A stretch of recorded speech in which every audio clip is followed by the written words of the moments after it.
une prise de poids difficile à accepter.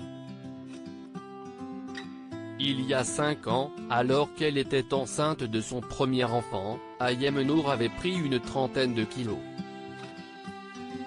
Alors qu'elle était apparue sur le plateau du mat de NRJ12 après son congé maternité, la jolie brune avait été la cible des critiques. Dans un entretien accordé à Ici Paris, elle a révélé « Chaque semaine, j'étais en une des magazines.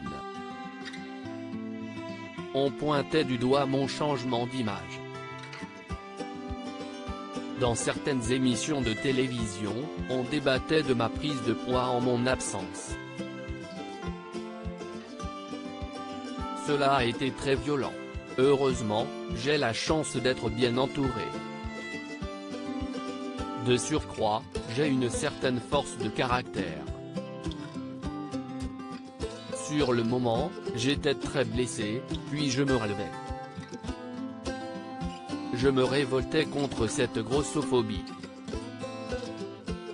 Au fil des mois, Ayem Nour avait tenté de nombreux régimes, en vain.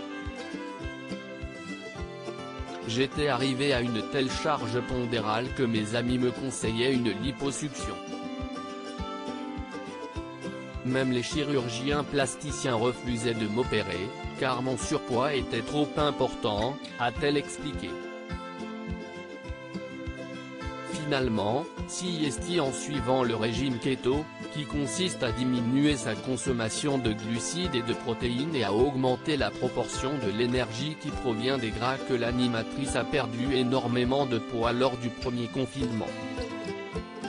Elle a en effet révélé, grâce à ce régime, je me suis délesté de 25 kilos en un an et j'ai stabilisé mon poids.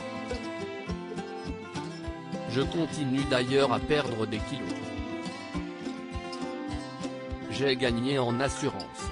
Je suis assez fier d'avoir réussi à perdre ces kilos. Ayem Nour a perdu du poids grâce à l'alimentation cétogène. Fière de sa nouvelle silhouette, l'influenceuse a décidé d'aider ses fans à obtenir les mêmes résultats qu'elle en publiant son livre Simplement Keto, mes conseils et 50 recettes pour maigrir sans frustration. Sur le site de son livre, Ayem Nour a partagé « Derrière les problèmes de poids, il y a toujours de la souffrance.